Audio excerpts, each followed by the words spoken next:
बच्चों वीडियो की शुरुआत से पहले मैं आप लोगों को बता दूं, मेरी एक ऐसी बुक आ चुकी है जो कह सकते हो आपके बेसिक साइंस इंडियन ड्राइंग द्वारा 50 नंबर पूरे कंफर्म करेगी। आपको पता है कि एएलपी टेक्नीशियन की तैयारी करने में बेसिक साइंस 50 नंबर का पूछा जाएगा पार्ट ए में, और ये वो सब्जेक्ट होता है जो आपका सिलेक्शन इंश्योर करता है। तो आप इस नंबर पे व्हाट्सएप मैसेज करके या फिर माई पाठशाला एप्लीकेशन को डाउनलोड करके उस एप्लीकेशन से इस बेसिक साइंस इंडियन ड्राइंग की बुक को ऑर्डर कर सकते हैं। ठीक है, चलो फिर आज की शुरुआत करते हैं। बच्चों आज का लेक्चर फोरियर के नियम पर आधारित है।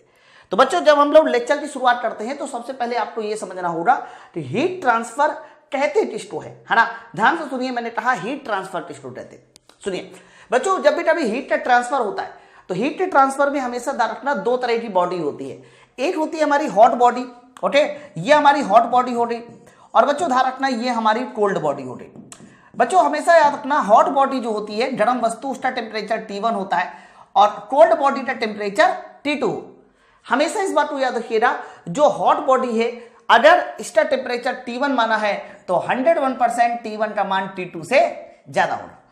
तो जब आप एक गर्म वस्तु को ठंडे वस्तु के कांटेक्ट में लाते हैं ना तो हीट का ट्रांसफर होना शुरू हो जाता है। तो हीट कहां से कहां ट्रांसफर होगी? सर हीट ट्रांसफर होगी हॉट बॉडी से कोल्ड बॉडी की ओर।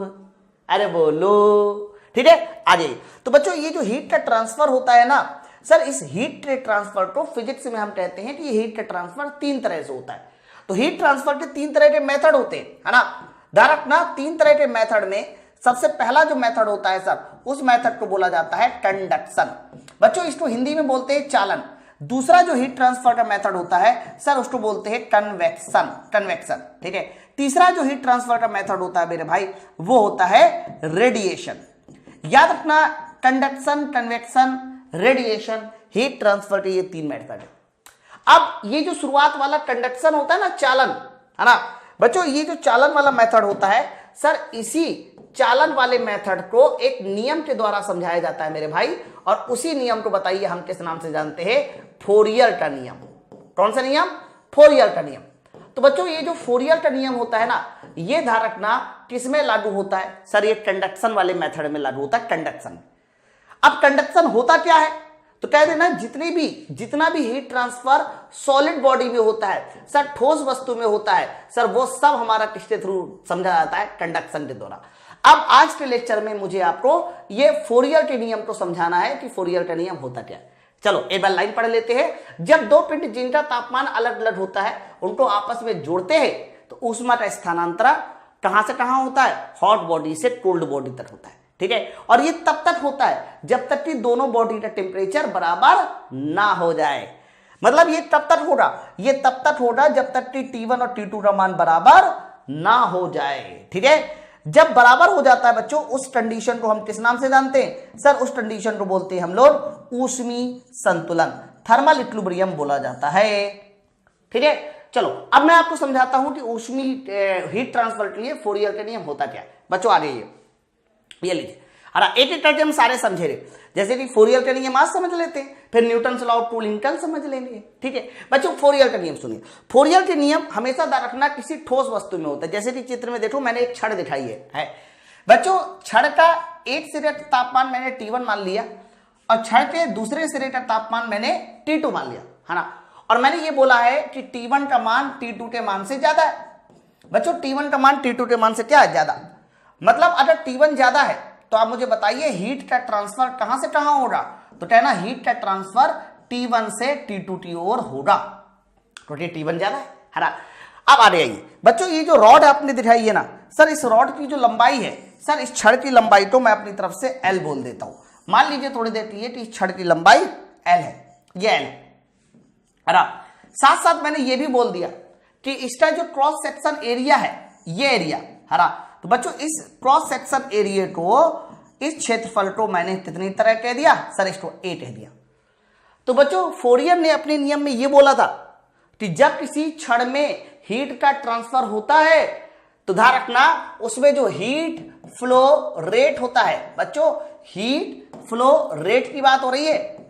तो अगर किसी क्षण में हीट का ट्रांसफर होता है तो हीट फ्लो रेट, अब पहले इस बात को समझो सर, हीट फ्लो रेट क्या होता है?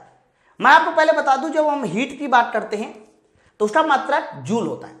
लेकिन जब हीट फ्लो रेट की बात करते हैं तो जूल पर सेकेंड होता है ना।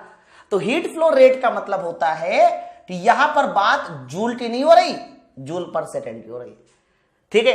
तो बच्चों यहां पर इन्होंने ये बोला कि किसी क्षण में हीट फ्लो रेट Q, ध्यान रखिएगा, वो किसके समानुपाती होता है, कह देना वो उसके एरिया के समानुपाती होता है सर, वो उसके टेम्परेचर डिफरेंस के समानुपाती होता है, और बच्चों बीच की लंबाई सर L के व्युत्क्रमानुपाती होता है।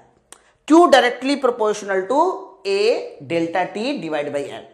जैसे ही प्रोपोर्शनल का चिन्ह हटाते हैं मेरे भाई तो एक कांस्टेंट लगाना होता है, और वो कांस्टेंट होता है K। तो फाइनली फॉर्मूला बन जाता है Q बराबर KA delta T divide by L। KA delta T divide by L ये हमारा फॉर्मूला बन जाता है, जो फॉर्मूला कह सकते हो फूरियर के नियम में पढ़ा जाता है ना। तो फूरियर के लिए हीट ट्रांसफर का फॉर्मूला Q बराबर KA delta T divide by L। बच्चों ये जो Q है ना, Q सर, इस Q का मात्रक जूल पर सेकेंड या वॉट होगा, क्या होगा, वाट। Q का मात्रक वाट। लेकिन अभी प्रश्न पूरा नहीं हुआ सर, इसमें दो तीन चीजें आपसे पूछी जाती है। सबसे पहले आप मुझे बताइए ये K क्या है, हरा। तो ध्यान रखना इस K को बोलते हैं हम लोग थर्मल कंडक्टिविटी। बच्चों ध्यान रखना इस K का नाम होता है थर्मल कंडक्टिविटी, हिंदी में इसको बोलते हैं ऊष्मीय चालकता गुणांक, हरा। तो ध्यान रखना हिंदी में मैंने बोल दिया है, आप लिख लीजिएगा ऊष्मीय चालकता गुणांक। बच्चों K का मात्रक बहुत पूछा जाता है। तो बच्चों देखो Q का मात्रक वाट, एरिया का मात्रक मीटर स्क्वायर, और नीचे L का मात्रक मीटर। तो जब K का मात्रक निकाला जाता है बच्चा तो K का मात्रक आता है वाट प्रति मीटर केल्विन। तो वाट पर मीटर केल्विन ये हमारे थर्मल कंडक्टिविटी KT यूनिट होती है ना। अब बच्चों K के बारे में अक्सर एग्जाम में क्वेश्चन आ जाता है कि बताइए किस धातु का, किस मटेरियल का K यानी ऊष्मीय चालकता गुणांक सबसे अधिक है। तो बच्चों ध्यान रखना ऊष्मीय चालकता गुणांक के मामले में सबसे ज्यादा होता है हीरा। हीरे का ध्यान रखना, देखो हीरा एक ऐसा कैसे तो पदार्थ होता है जो ऊष्मा का कंडक्टर होता है लेकिन विद्युत का इंसुलेटर होता है, ठीक है। इसीलिए हीरे का जो आपका कह सकते हो हीट ट्रांसफर गुणांक होता है, हीट ट्रांसफर कोएफिशिएंट होता है, या यूं कहिए थर्मल कंडक्टिविटी होता है, वो ज्यादा होता है। क्यों? क्योंकि हीरा ऊष्मा का सुचालक है, विद्युत का कुचालक। हीरे के बाद ध्यान रखना हमारा नाम आता है सिल्वर Ag के बाद नाम आता है बच्चों हमारा कॉपर कॉपर के बाद नाम आता है तुम्हारा Au के बाद नाम आता है तुम्हारा एल्यूमिनियम का। ओके, तो ये कह सकते हैं कि हमारे हीट ट्रांसफर कोएफिशिएंट का एक रिजल्ट है, जो रिजल्ट आप लोगों को याद करना है कि किसका हीट ट्रांसफर कोएफिशिएंट या थर्मल कंडक्टिविटी K का मान जिसका ज्यादा होता है किसका मान कम होता है। बोलो भाई, बात सबको क्लियर हो गई ना इतना। अब बच्चों यहां पर ना दो तीन टर्म और भी डिफाइंड होते हैं, वो टर्म भी मैं आपको बता दूं। सबसे पहले सुनते रहिएगा। सबसे पहले देखो इस K के बारे में पूछा जाता है कि ये K सर, ये K तापमान पे किस तरह से निर्भर करता है, सॉलिड, लिक्विड और गैस के लिए कैसे निर्भर करता है। सुनिए मैं आपको बताऊं। देखिए बच्चों, जब भी कभी हम सॉलिड और लिक्विड की बात करते हैं यानी ठोस और द्रव की बात करते हैं, तो बच्चों ध्यान रखना ठोस और द्रव में हरा एक और पॉइंट लिख लेते हैं, गैस, दोनों रख लिख लेते हैं। हाँ सुनिए, तो बच्चों जब भी ये क्वेश्चन आता है ना कि सर ऊष्मा चालकता गुणांक K ये तो ठोस, द्रव और गैस तीनों का होगा, क्योंकि तीनों भी हीट ट्रांसफर हो सकता है। तो इधर एक क्वेश्चन आता है कि सॉलिड और लिक्विड के लिए K का मान, जब आप बच्चों टेम्परेचर बढ़ाते हो तो टेम्परेचर बढ़ाते हैं तो होता क्या है कि इनके पदार्थ के मॉलिक्यूल के बीच की दूरी बढ़ जाती है। सर जब बीच की दूरी बढ़ जाती है तो ध्यान रखिएगा उसका जो ऊष्मा चालकता गुणांक है वो कम हो जाता है। तो सॉलिड और लिक्विड में टेम्परेचर बढ़ाने से ऊष्मा चालकता गुणांक कम होता है, ध्यान रखिएगा। सॉलिड और लिक्विड में टेम्परेचर बढ़ाने से ऊष्मा चालकता गुणांक कम होता है। लेकिन गैसों के बारे में सुन लीजिए, गैसों के बारे में जब भी कभी आप टेम्परेचर बढ़ाएंगे तो याद रखना उसका ऊष्मीय चालकता गुणांक ज्यादा होता है। क्योंकि किसी कंटेनर में अगर गैस भरी है उसका टेम्परेचर बढ़ाओगे तो गैसों के मॉलिक्यूल की हलचल बढ़ जाएगी, हलचल बढ़ जाएगी तो हीट ट्रांसफर का जो रेट है वो भी बढ़ जाएगा, है ना। तो ध्यान रखना टेम्परेचर बढ़ाने से K का मान घटता है, लेकिन इसके लिए सॉलिड और लिक्विड के लिए। फिर गैस के लिए टेम्परेचर बढ़ाने से K का मान बढ़ता है। अच्छा, यहां पर एक टर्म और डिफाइंड होता है बच्चों, एक टर्म और होता है, मैं यहां पर लिख देता हूं। एक टर्म आता है जिसको बोलते हैं हीट फ्लक्स, है ना। सर ये वर्ड जो है आपको इंग्लिश में ही याद करना, हीट फ्लक्स क्या होता है। तो बच्चों हीट फ्लक्स होता है heat flow rate per unit area, मतलब ये जो Q बटे ए है ना, Q बटे A heat flow rate per unit area, sir इसी को हीट फ्लक्स कहते हैं, है ना। अब वहां से अगर Q बटे ए निकाला जाएगा तो Q बटे ए कितना निकल के आएगा सर, Q बटे ए निकल के आएगा K delta T divide by L, क्या कर लो। तो heat flux heat flow rate per unit area होता है, यानी Q बाई ए होता है, Q बाई ए को ही हीट फ्लक्स कहते हैं। सर हीट फ्लक्स का मात्रक क्या होगा, ऊपर Q का मात्रक क्या वाट, नीचे एरिया का मात्रक मीटर स्क्वायर, तो वाट पर मीटर स्क्वायर, ये हमारा ध्यान रखिएगा हीट फ्लक्स का मात्रक है ना। चलो एक और टर्म आपसे पूछा जाता है, सर वो टर्म आता है जिसको बोलते हैं हम लोग थर्मल रेजिस्टेंस, ऊष्मीय प्रतिरोध, ये सब टर्म आते हैं, है ना। अगला वाला जो टर्म मैंने बताया सर, अगला वाला टर्म आता है जिसको हम बोलते हैं थर्मल रेजिस्टेंस, ध्यान रखिएगा। जब आप बात करते हैं थर्मल रेजिस्टेंस, बताइए क्या होता है, तो क्या ना थर्मल रेजिस्टेंस को हिंदी में बोलते हैं हम बच्चों ऊष्मीय प्रतिरोध। सर ऊष्मीय प्रतिरोध ध्यान रखना, इसको शो करते हम लोग RTH से, RTH हमारा ऊष्मीय प्रतिरोध होता है ना। जैसे आपने रेजिस्टेंस, इलेक्ट्रिकल में रेजिस्टेंस पढ़ा ना, R बराबर वोल्टेज अपॉन I, है ना, पढ़ा। उसी तरह से थर्मल रेजिस्टेंस में ऊपर टेम्परेचर डिफरेंस होता है, ऊपर टेम्परेचर डिफरेंस होता है, और मेरे भाई नीचे हीट होता है, ऊपर टेम्परेचर डिफरेंस होता है, नीचे हीट होता है। सर ये हमारा कह सकते हो थर्मल रेजिस्टेंस है ना भाई। थर्मल रेजिस्टेंस जैसे इलेक्ट्रिकल रेजिस्टेंस क्या होता है, वोल्टेज का डिफरेंस बटे धारा, या टेम्परेचर का डिफरेंस बटे हीट। अब आप चाहो तो डेल्टा टी बटे क्यू का मान यहां से निकाल सकते हो, delta T divide by Q का मान निकाला जाएगा तो L डिवाइड बाई के ए, L डिवाइड बाई के ए, तो आप चाहो तो इसको L डिवाइड बाई के ए कर सकते हो, है ना। अब आ जाइए बच्चों, इसका मात्रक भी बहुत पूछा जाता है। बच्चों देखो थर्मल रेजिस्टेंस का मात्रक क्या हो जाएगा, ऊपर टेम्परेचर डिफरेंस बटे हीट, टेम्परेचर डिफरेंस केल्विन और हीट का मात्रक वाट, तो केल्विन प्रति वाट, सर केल्विन प्रति वाट, ये हमारे ध्यान रखना थर्मल रेजिस्टेंस का मात्रक होता है ना। तो बच्चों ये जो मैंने आपको स्लाइड बनाई ना, इस स्लाइड से पिछली बार बहुत सारे सवाल पूछे गए थे, और यकीन ना हो तो मैंने ये सारे के सारे पेपर का मतलब हो गया कि CBT 1 और CBT 2 के सारे पेपर मैंने अपने टेलीग्राम चैनल में डाल रखे हैं, और ये क्लास की PDF भी टेलीग्राम चैनल में मिल जाती है, और वो टेलीग्राम चैनल का नाम है माई पाठशाला PDF। तो माई पाठशाला PDF में मैंने सारा का सारा प्रीवियस ईयर पेपर डाल रखा। ओके, तो अब देखते हैं भाई इससे क्वेश्चन कैसे बने थे, कैसे बनते हैं, है ना। चलो फिर अब स्टार्ट करते हैं बच्चों ये क्वेश्चन की, है ना। जैसे कि पहला क्वेश्चन देखिए, लगभग 10 क्वेश्चन लेके आऊं, 10 क्वेश्चन हम लोग सॉल्व करेंगे। बच्चों पहला क्वेश्चन देखिए, वहां पर लिखा है 30 वाट पर मीटर स्क्वायर। देखो वहीं से क्लियर हो गया, वो जो 30 वाट पर मीटर स्क्वायर है ना, वो Q नहीं है, Q बटे ए है, तो Q बटे ए डायरेक्टली इन्होंने दे दिया 30 वाट पर मीटर स्क्वायर। अब बात समझिएगा, 10 सेंटीमीटर मोटी दीवार के माध्यम से गर्मी का संचालन, गर्मी मतलब हीट, दीवार के पास तापमान का अंतर 10 डिग्री सेंटीग्रेड है, तो बताइए दीवार की तापीय चालकता क्या है। अभी प्रीवियस ईयर क्वेश्चन है, जैसे आप देख सकते हैं, तो कैसे लगेगा सवाल। कहना क्यों चाहिए सर, Q बराबर फॉर्मूला होता है के ए आधे delta T divide by L, आपने अभी भी बताया, मैंने कहा वेरी गुड। क्या हम लोग इस फॉर्मूले को ऐसा लिख सकते हैं, Q डिवाइड बाई एरिया, और आधे लिख सकते हैं के delta T divide by L, ऐसा कर सकते हैं, मैंने कहा वेरी गुड। अब आप इस सवाल को लगा लीजिए, फॉर्मूले में वैल्यू पुट कर लीजिए। जैसे Q बाई ए कितना है, Q बाई ए 30 है, K की वैल्यू आपसे पूछ रहा है, टेम्परेचर का डिफरेंस कितना है 10, और बच्चों यहां पर जो दीवार है वो दीवार 10 सेंटीमीटर मोटी है, तो 10 सेंटीमीटर की मोटाई को हम लोग मीटर बना ले, तो 10 सेंटीमीटर को मीटर बनाना होगा तो 0.1, है ना।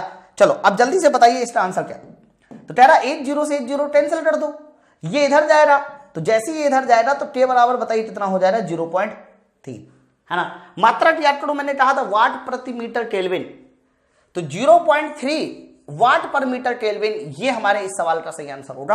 आप देख लो चाहे, ठीक है। चलो आ जाइए, ये लो दूसरा नंबर, बड़ा प्यारा सवाल ये भी, है ना। देखो क्या है, एक समतल दीवार, क्षेत्रफल 1 मीटर स्क्वायर है, 20 सेंटीमीटर की मोटाई है, तापीय चालकता K भी दे दिया इस बार पहले से, है ना, और चारों ओर 100 डिग्री सेंटीग्रेड का तापमान का अंतर लगाया जाता है, तापमान का अंतर भी दे दिया, और गर्मी का प्रवाह मतलब आपसे हीट का प्रवाह पूछा जा रहा है, हीट का प्रवाह क्या होगा।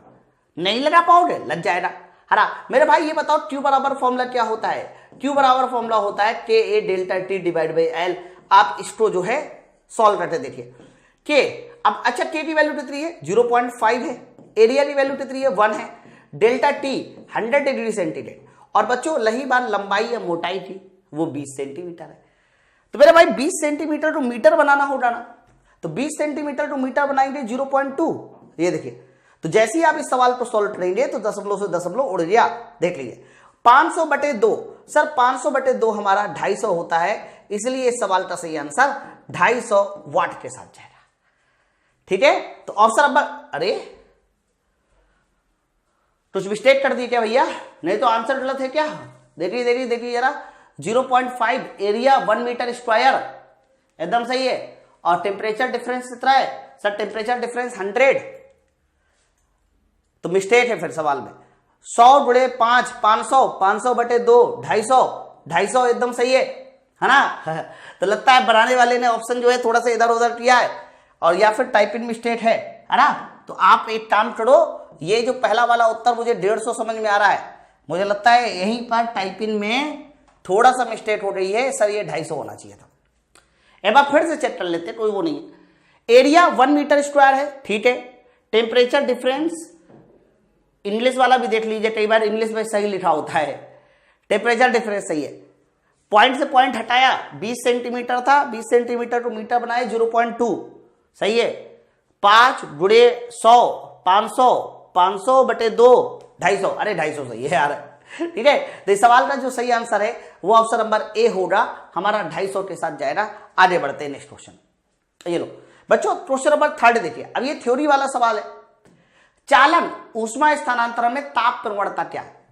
बच्चों ताप प्रवणता क्या होती है, पहले उस बात को समझो। देखो, जो हमारा फोरियर का नियम होता है, फोरियर का नियम कई बार इस तरह से भी लिखा जाता है, KA delta T upon delta x, KA delta T divide by delta x, है ना। तो कई बार हम लोग लंबाई को डेल्टा एक्स के फॉर्म में लिखते हैं, तो ये जो delta T divide by delta x है ना, ये वाला टर्म बच्चों, इसी टर्म को हम लोग एक नाम से जानते हैं, इंग्लिश मीडियम वाले इसे लिखेंगे तो इसे बोलते हैं टेम्परेचर ग्रेडियंट। क्या बोला जाता है इसको? टेम्परेचर ग्रेडियंट, है ना। और हिंदी मीडियम वाले इसको लिखेंगे, इसे बोला जाता है ताप प्रवणता, दोनों नाम इसी के। तो यह है क्या? ऊपर टेम्परेचर, नीचे दूरी। चलो बताइए, प्रति इकाई तापमान में का परिवर्तन, समय के परिवर्तन गलत, समय कहीं नहीं आता। प्रति इकाई तापमान में परिवर्तन, ऊष्मा प्रवाह की दर में दूरी की में परिवर्तन। देख लो, दूरी में परिवर्तन आ रही है भैया, यही वाला उत्तर सही है, ऑप्शन नंबर बी। देख लो, और कोई उत्तर सही नहीं है। तापमान में परिवर्तन, यहां क्षेत्रफल में परिवर्तन है, गलत है। तापमान में परिवर्तन, यहां क्षेत्रफल में, गलत। तो मेरे भाई ऊपर तापमान में परिवर्तन होना चाहिए, नीचे सर दूरी में परिवर्तन होना चाहिए, इसी को हम टेम्परेचर ग्रेडियंट कहते हैं, यानी ऑप्शन नंबर हमारा बी वाला उत्तर सही होगा।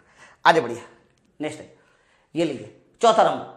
चौथे नंबर सवाल को देखिए बच्चों, बोला जा रहा है ऊष्मा बहाव समीकरण, वही हीट फ्लो समीकरण। हीट फ्लो समीकरण क्यू बराबर लिखा है KA, आगे डेल्टा T है, आगे वही तरह का डेल्टा T ही है डिवाइड बाई एक्स, ऐसे बोला जा रहा है। तो बोला है कि बताइए x/a क्या है ना, x/K क्या है। मेरे भाई ये बताओ, अगर मैं x डिवाइड बाई KA पूछूं यहां से, तो x डिवाइड बाई KA में ऊपर टेम्परेचर नीचे हीट आ जाएगा। सॉल्व करके देख लो, चल ऊपर टेम्परेचर नीचे हीट, और याद करो ऊपर टेम्परेचर नीचे हीट, ये क्या होता था? तो कह देना ये ऊष्मीय प्रतिरोध होता था, थर्मल रेजिस्टेंस होता था, ऊष्मीय प्रतिरोध, है ना। टेम्परेचर ग्रेडियंट क्या होता है? सर टेम्परेचर ग्रेडियंट होता है delta T divide by delta x. ये सही आंसर है, ऑप्शन नंबर बी, है ना। और बच्चों अगर तापीय चालकता पूछता है, तो यहां पर ये जो K वाला वर्ड यूज हो रहा है ना, ये K वाला वर्ड हमारा तापीय चालकता है, तो तापीय चालकता तो उतना नहीं हो रहा है ना।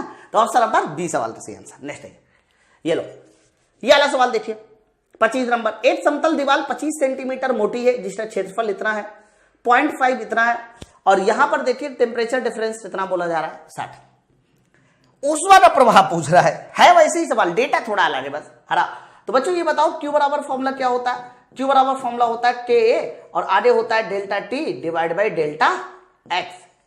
ओके चलो बताइए Q बराबर K की वैल्यू कितनी है सर? K की वैल्यू है 0.5 है ना। एरिया कितना है 1, डेल्टा T टेम्परेचर डिफरेंस 60।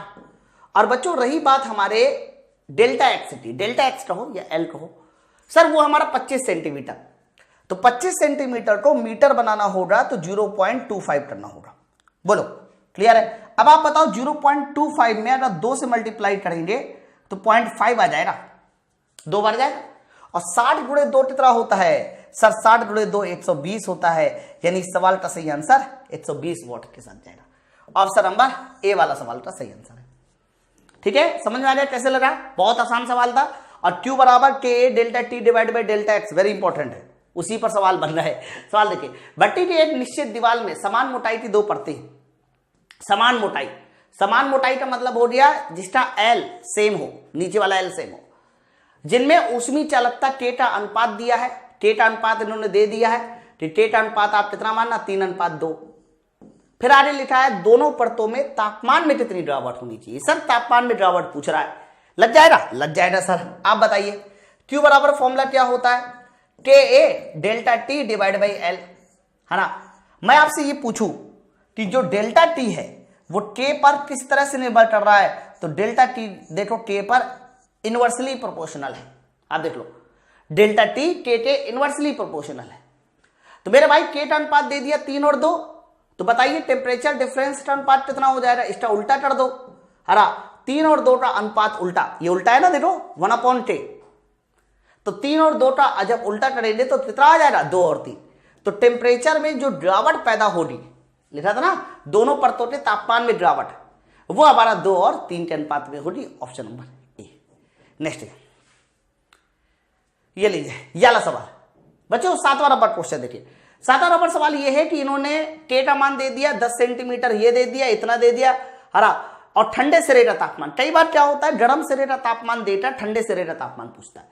लेकिन देखो इस बार इन्होंने जो वैल्यू दी है वो 25 किलोवाट पर मीटर स्क्वायर है, हरा। तो इसका मतलब हमें जो फॉर्मूला इस्तेमाल करना होगा वो Q बाई A बराबर K delta T divide by L, ये वाला इस्तेमाल करना होगा।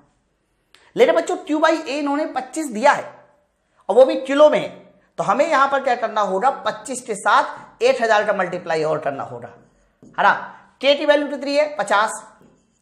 टेम्परेचर का डिफरेंस, सर टेम्परेचर का डिफरेंस जो है हम निकाल लेंगे। रही बात लंबाई की, तो लंबाई कितनी है? 10 सेंटीमीटर। 10 सेंटीमीटर को हमें 0.1 करना होगा, समझे ना। तो बच्चों इस बार ना इन्होंने वाट में नहीं देके वाट पर मीटर स्क्वायर में दिया है, तो कोई बात नहीं सर, हो जाएगा, कोई दिक्कत वाली बात थोड़ी रहा।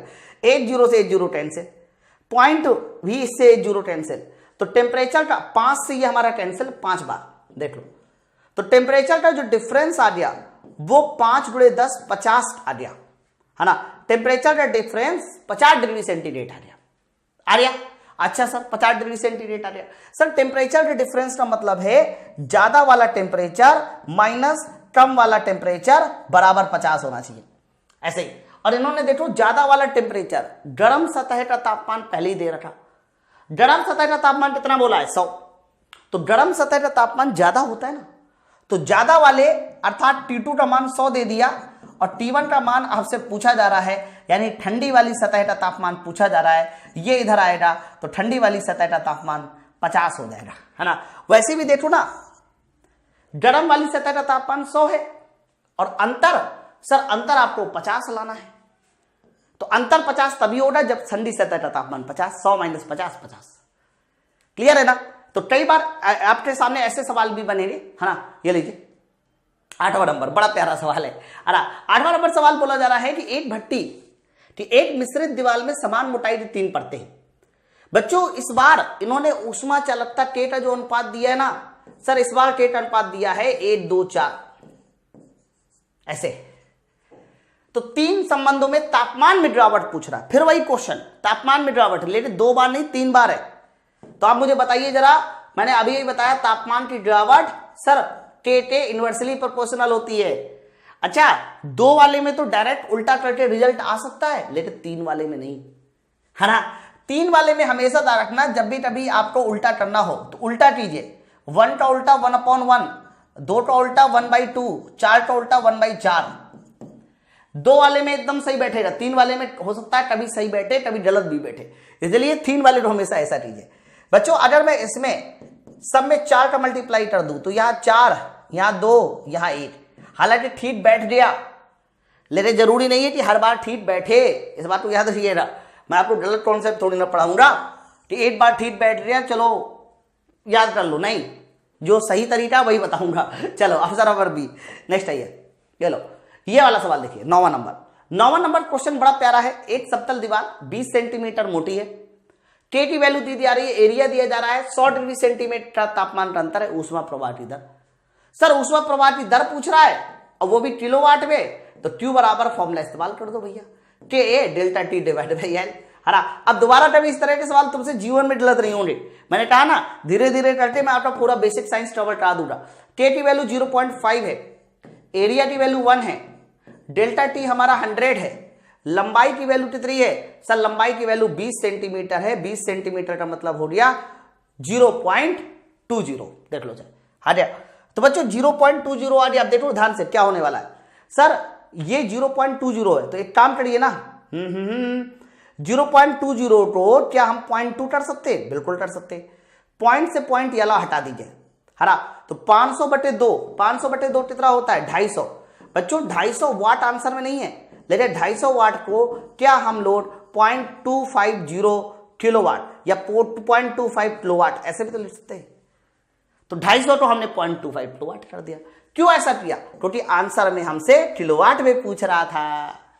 क्लियर है। तो बच्चों ये हमने 9वें सवाल तक पहुंच गए, और ये जो 10वां वाला सवाल है, इस 10वें वाले सवाल का आंसर आपको कमेंट बॉक्स में मुझे बताना है कि इस सवाल का सही उत्तर किसके साथ जाएगा, है ना। एक और खास बात मैं बता दूं बच्चों, अगर आपको ये वीडियो पसंद आया हो और आप चाहते हैं कि आप इसको अच्छे से पूरा बेसिक साइंस कवर कर सके, तो हमारे एप्लीकेशन पे एक तो बेसिक साइंस का एक ऐसा बैच चल रहा है जो आपके पूरे 50 नंबर पक्के कर देगा, है ना। दूसरा एप्लीकेशन पे ही बुक भी आप ऑर्डर कर सकते हैं। तो ये जो एप्लीकेशन है, इस एप्लीकेशन का नाम है माई पाठशाला। मेरे भाई आपके जैसे हजारों बच्चे जो है इस बुक को और इस कोर्स को पढ़ रहे हैं, उनमें से कुछ हजार बच्चों ने देखो इस कोर्स को रेटिंग भी कर रखा है। 1056 लोगों ने रेट कर रखा है 4.92 रेटेड, है ना। मतलब किसी किताब में 4.92 रेटेड, और ये 1-2 लोगों ने नहीं, 1000 लोगों ने कर रखा है। तो सोच के देखिए, अगर 1000 लोग इस किताब को बेहतर मान रहे हैं, इस कोर्स को बेहतर मान रहे हैं, तो आप भी एक बार इस कोर्स को ट्राई कीजिए। विश्वास मानिए, जहां से भी आप पढ़ाई करते हैं सब कुछ भूलकर इसी में आप विलुप्त हो जाएंगे। ठीक है, कैसा लगा वीडियो मुझे नीचे कमेंट सेक्शन में जरूर बताइए। लास्ट वाले क्वेश्चन का आंसर दीजिए। डेली हम एक टॉपिक कवर करेंगे बहुत बेहतरीन ढंग से।